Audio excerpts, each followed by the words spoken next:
Man, Ebro in the morning, Lord Styles, Rosenberg. Ladies and gentlemen, if you don't know, now you will know. His name is Mick Jenkins. Give it up for him. From the shop. From Chicago.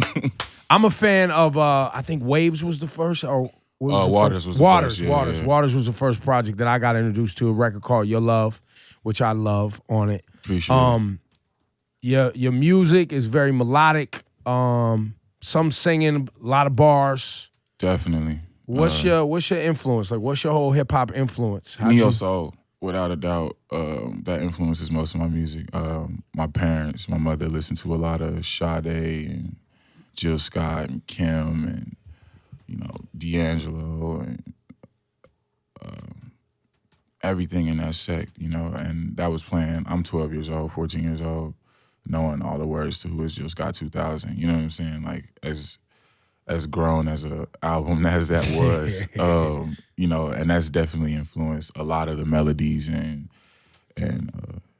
choruses and bridges that are in the music. But as far as hip hop, that started off with like Fonte and grew to Ninth Wonder and Talib, and from there it was Kanye, and then Common and How old Twista. Are you? And I'm 25. 25. Yeah. So if you're watching, there's definitely a conversation that happens in hip hop, and we hear it, and we're sometimes involved, but about how young artists now, and young artists in hip hop specifically, don't have bars, but that doesn't have even music savvy, but that doesn't apply to what I'm hearing from you. No, well, I mean, I guess I'm sure there's definitely stuff that people be like, you never heard of this before? You don't know who this is? And it's just like, I think it's very individual as far as what you came up listening to, who you were influenced by, and why it matters to you. Helter Skelter, Hell Rel, and these are people that I've been told that I sound like that I don't know any of their music, and people always kind of look at me crazy, and it's just like, well, I wasn't raised on it, I don't know it, but I do have a knowledge and I know where my inspiration comes from as far as quote unquote good music, that's what it is. I don't know. Why do you think Fonte was so inspirational to so many people and had such a huge influence on Drake, and as a result, kind of shaping music? But it seems like it doesn't always get the due credit. I don't know. The due credit, I think, just has to do a lot with what was popular and what was being pushed when they were killing it. And for me, I just know I like the way he writes. I think Fonte writes different from a lot of rappers, especially late 90s, early 2000 during that time, and how people were writing and where the scope of popular music was going. Fonte his pen was just different, man. The way he let bars off, the way he told stories, you know what I'm saying? It's just... By the way, Fonte was in a group called Little Brother, if you've never heard them. And he rapped and sung very soulfully. Hook, singing, baccalaureate, everything, actually. yeah. He did everything, so... And as Rosenberg just put, a lot of the music that is popular now, Big Brother, Ninth Wonder, Fonte, Little Brother, Ninth Wonder, Fonte. It was conscious. It was socially aware. It was introspective. Didn't they say Loving It? Didn't they take it off BET or something? Or like... Here's Loving It right here. Yeah, they banned it from... I don't know. Why did they ban it? I think they wrote a letter to them and said that it was too mature for their audience. Actually, in 2000. Oh, BET said that to Lil Brother. Yeah, I think they actually wrote a letter. This isn't for us. Yeah. He had a way of making shit just very plain, whereas I know for myself, I'm like super like, oh, this metaphor got to be 3 levels deep. You know what I'm saying? And it was just very smooth and in your face with a lot and that of was, bars, look, that was very, like you said, your influences, but like you hear that, I hear you, and now you think of everything that Kanye became, what Black Star and Talib Kweli was, as well as the Commons and the people who contributed to that soulful consciousness for sure sound, right? Is that your path? I don't know that that's necessarily my path, but when I was coming into hip hop, that's what my ears were swallowed up by. You know what I'm saying? I think now it's just interesting to see all the genre bending and the manipulation of different sounds and vibes being forced together to create all this new sounding music. I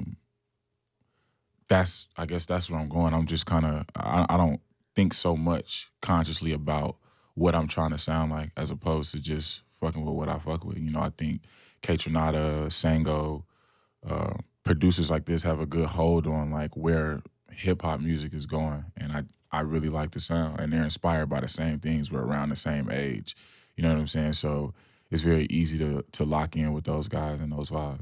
Does it annoy you? Maybe you don't hear it. Maybe we hear it more, but it annoys me. So I'll say that. How much people complain. I mean, incessantly complain about how everything is mumble rap, right? And I sort of like mumble rap. But B, secondly to that, there's so many artists like you that are nothing like that. Yeah, and I'm like, I don't understand. There may be more good rappers right now than ever. Yeah. And does that ever frustrate you as one of the guys who's not doing mumble rap but really rapping that people don't? Not really. I think I just kind of look at it as like, these are people who get fed, you know, as opposed to going out and finding the food, you know? Like, if you're saying that, oh, hip-hop is dead, oh, it's just mumble rap, oh, well, you're not really looking, you know what I'm saying? Like, you don't have to look too far, like, you really don't. If that's what you're looking for, you don't have to look very far. Just open your computer. It won't take you that long. So it's just like, if that's all you see and that's all you hear, it has a lot to do with where and why you're getting your music, you know? So that is the laziness of people that has kind of been since, you know, I was born. You know, I just kind of see that attitude across a lot of different things. It's like, damn, I can't find what I'm looking for. It's like, well, you're just really sitting looking? there. Yeah, like. And the funny thing, the funny thing is, it's old heads often who say that, But that's also because old heads like us, fortunately, we know where it's at, but a lot of people aren't on social media and they're not actively going to find things because so they don't know where to look anymore. Well, that because the consumption of music and where music gets distributed from is different. Completely The different. mainstream popular rap that gets to the radio is usually Drake, Cole, Kendrick, That's pretty good. or which is phenomenal, or it's things they don't like, which they might put that on Lil Yachty, Young Thug, Uzi Vert, or I'm trying to think of somebody else they would put in that category. Of, anyone who's sing rap, anyone who's not just straight rapping. So they hate mumble rap. Right. So the popular stuff, and like, look, even was it Lil Yachty and Drum have the #1 rap record with the Broccoli record, which I like the melody of the record, but I make fun of it. I call it Nickelodeon rap because it sounds like a theme song. The chords of it sound like a theme song to a cartoon. It's popular though, and I like what the song's saying, and it's a cool melody. But the only reason I dislike the song is because I feel like we're overrun with this kind of gimmicky sound. Do you think people would feel better if there was another word for that music and it was a subgenre as opposed to being like, this is all hip hop? You think like if mumble rap was its own subgenre? Yeah, but that's always been a problem. Yeah, but they call it that. They call it cloud rap. I remember here I go again. I remember when people was Cash Money. Cash Money is on me better yet. And they was like, that's not rapping. That's not hip hop. I was like, why is it not hip hop? You just don't like it. You don't think it's good. Luke Skywalker and the 2 Live Crew, Miami based. People was hating on that, was saying it wasn't hip hop. I was like, they rapping. That's their version of taking, you know, Planet Rock and turning it into something else. So do you think? I don't think that's something that's exclusive to hip hop either. There's a bunch of people, man, that's not rock. Man, that's not punk. You know what I'm saying? Like, it's just always. Yeah. You know what I'm saying? Like, the sounds are evolving. You know,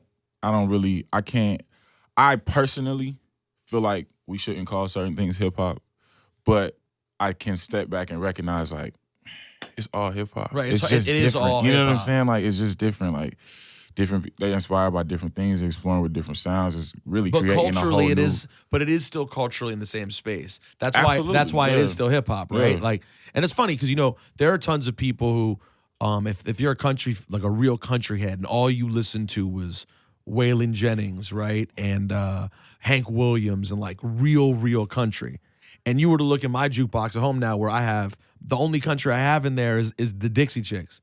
You'd laugh and you'd be like, that's not even country, that's mainstream pop country. But for me as an outsider, that's the country that I've taken to. Yeah. But it is still all part of the same culture, influenced by the same culture. We get also caught up in our genre of this anger and fighting against it. It brings us back to the one point that we talk about all the time. I'm just glad people still give a fuck.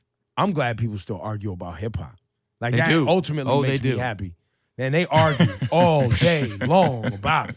And I'm happy about it. You have a new record, Drowning. Yeah, I Can't Breathe is part of the hook. yeah. I hear the record, I'm listening to the words. I have to first think that this has, while it's a metaphor for I feel like drowning in someone's love and life, but it's just also the truth of the matter. But and the truth of what's going on socially right now too. Is that all woven into the metaphor? Yeah, for sure. I mean, mostly it's the truth of the matter. You know, I think for the song, it speaks to the video, which is two men, a black man and a white man, going underwater, symbolically drowning for two very different reasons. But what it's saying is just that, oftentimes we speak about what the oppressor has to go through, how much the oppressor needs to change, and that's true and valid, and that change might need to happen more so than one within myself, but it's also important that I recognize that there's a change that also needs to happen within myself.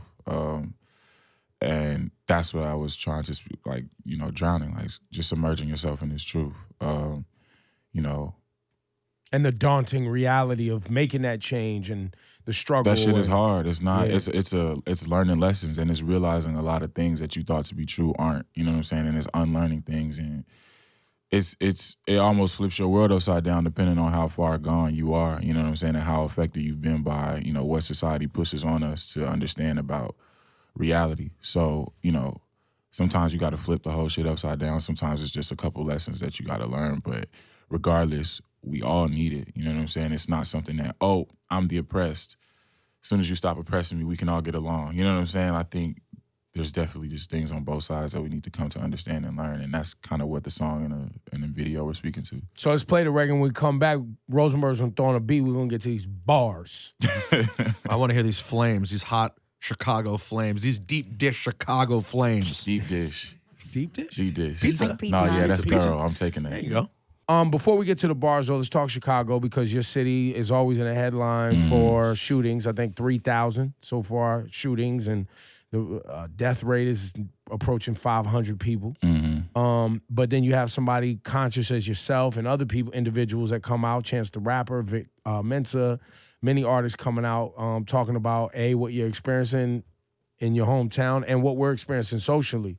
What's that feel like? Is that part of the drowning message too, where you're just drowning with all of this negativity and gun violence, et cetera, et cetera? And that's what I'm saying. I think it goes further than just that first level of what we're seeing, right? So when I speak to the truth of the matter, it's just like, why is this happening? Like, how and why? I think it's deeper than what we're just, what we see on the news or what we hear about, and it just goes back to things that we've kind of talked about and understand already. Like, policing needs to be different. Schooling needs to be different. You know what I'm saying? Like, why these things are really happening and continuing to happen, even though they've been addressed for like the last 50 years. You understand what I'm saying? So it's just, there's certain structures and systems in place that keep people. And 1 + 1 = 2. You know what I'm saying? If you have the ingredients and you put them all there, don't be surprised when you get what, those things make up, I feel like. So it's definitely not as bad as people say as far as the tone on the ground in Chicago. I talk to people even now, and they really feel like they can't walk down the street, or if they come to Chicago, they're just instantly going to find trouble, as if it doesn't have anything to do with how you live and where you go and how you party and how you operate and how you handle and move. I mean, in other words, you can visit Chicago and feel nothing. Absolutely. Of course. Like, that's just like anywhere else. It's go to just LA like any big metropolitan city, you know what I'm saying? Like, I'm sure I could find out real fast where I will want some trouble in New York. And there's an 86-year-old woman in the Bronx who somebody just took some money out of her bra. She wants to shoot the person who took it out of her bra. She was just on the news the other day talking about she was going to kill her. She's 86 in a wheelchair. This shit happened for real? This happened for real. It's a real story. Damn, I thought you were joking. It's actually, no, it's two different stories, but most recently, the lady that got robbed in the Bronx was like, if that ever happens to me again, I'm shooting a motherfucker. Yeah, I mean, but everyone does have a tendency to think that Chicago, because the numbers are staggering, and they are, that the second you walk out of Midway or O'Hare, the shots are just flying past your head, when unfortunately, fortunately, that's not the case. Unfortunately, it's because it's in the same troubled place that it's been for a long time and is not being handled, or at least there's no answer that people seem to have. Yeah, I think, and that's the thing. It's just like when you hear it and you talk about it and you think about what to do, it's just like, what is the answer? Because there's definitely protests happening. There's definitely people on the ground putting kids in. Do you take part of any of that? not as physically as I would like to. There's things that I want to do that I'm thinking to do, and still ways that I'm trying to figure out how to. That's what I was about to say. Is just there's a lot of people on the ground operating with open mic programs. Chance has done that very successfully in keeping kids off the streets at certain pivotal times for when these activities could be going on. All types of help groups and support groups and, boys and girls clubs that are on the ground. There's, police officers locking people up. There's mothers and that are banding together that are trying to do community. There's a ton of things going on that are uplifting not and organizing, stopping this. Right. But at the same time, like you said, uplifting and organizing. So when you're looking at what to do, it seems like you don't really know. I don't have that answer, but my resolve has been to, you look at all of these things, and that's where the album, the THC, came from. What is the healing component? And I really do feel like it's love. I think people hear that and it sounds cheesy or like, oh, what's the answer? Love is the answer. You know what I'm saying? It just sounds like some bullshit. But that idea and what that really is when it's being shown in its most genuine form is a lot stronger. It's actually a lot harder to do in the face of all of that negativity than most people's resolve. How important do you think Chance is in Chicago hip hop? Hella important. I heard somebody say that Chance is what we wish Kanye was, as far as all the things that he does and gives back to Chicago. And you know what I'm saying? This, first of all, this Magic Coloring Day. You know what I'm saying? This first festival, of this magnitude on the south side of Chicago. 2 weeks from now, less a week and a half. Yeah, taking tickets back from scalpers so that he can get them to actual fans. Bringing this kind of show and lineup to the south side of Chicago and giving access to people who usually don't have that kind of access with the pricing of the tickets and the location of the show.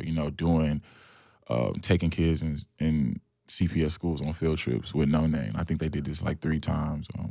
Organizing the open mics for 500 students after schools every Monday. You know what I'm saying? Like, it's just like super influential stuff that we wish somebody who had the position to do when we were younger would do. You know what I'm saying? And he's doing that and inspiring myself and Vic Mensa and, Louis and like just, it's super important. You know what I'm saying? For the inspiration for the people that he's touching and then for other artists who aspire to do the same types of things. You know what I'm saying? He's absolutely inspired me to go to the drawing board and think about how to affect the community in my own way. And that wouldn't happen if he wasn't in that spot. You know what I'm saying? And then musically, he's incredible. He's got a hold on the youth. For real, for real. You know what I'm saying? I think my audience is a bit older than his, but, we're talking about 10, 11, 12, 13, 14, 15-year-olds, and they love him, and he's giving them the good word. You feel me? He really is. I think Chance is super instrumental. It stands to be seen where we're going to be 3 years from now. And Kanye refers to him as the future of music. Definitely. He's very open about it. Yeah.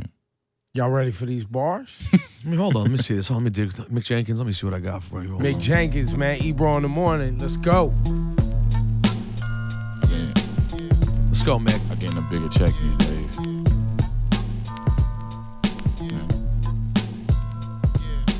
Stepped up out the Gucci store with the tall bag, feeling like a tall glass of water. Fuck the hostess though, looking at me all cheaply.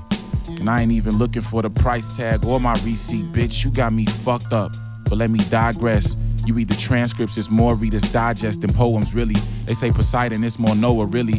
A Joakim when triple-double him was going silly. Gotta face the facts with this, I'm multifaceted. From the Atlantic to the Pacific, you catch me everything but pacifist. We smoking strong, that bad flatulence. We passing gas, I'm mad adamant about that. Don't ever doubt that. You looking for cheese, you end up in mousetraps. You running with leeches, you end up with count dress. The type that like your North Face, you end up coming about that. Niggas lucky I was never about that. I'm with my American plug and European outlets, 7 hours ahead, so this shit ain't out yet. Ow, how you like me now? Got to wipe me down. Even your moms think I'm clean. Who's the motherfucking hype beast now? Yeah, blowing bags on these rags just to feel myself. I was thrifting when I wasn't out here sipping on wealth, copping bags of these rags just to feel myself. What? Mick Jenkins, ladies and gentlemen. I mean, just real quick, like, yo, man. It was a pleasure talking to you, man. I just wanted the world to see you real quick. And shout to your team, too. Shout to Money Nails and Shipes and everybody, man. And Big up to you. Much success. Make sure you cop the album. Yeah, when's the album? How about that? September 23rd. September 23rd. The That is a Healing mere Component. 9 days away. Yes, it is. Tell them the name of it one more time. The Healing Component. The Healing Component, 923. That was a Money Nels ad lib. Out of way, Money Nels. Doing your job. That's why they hired you, That's bro. why they got you, bro.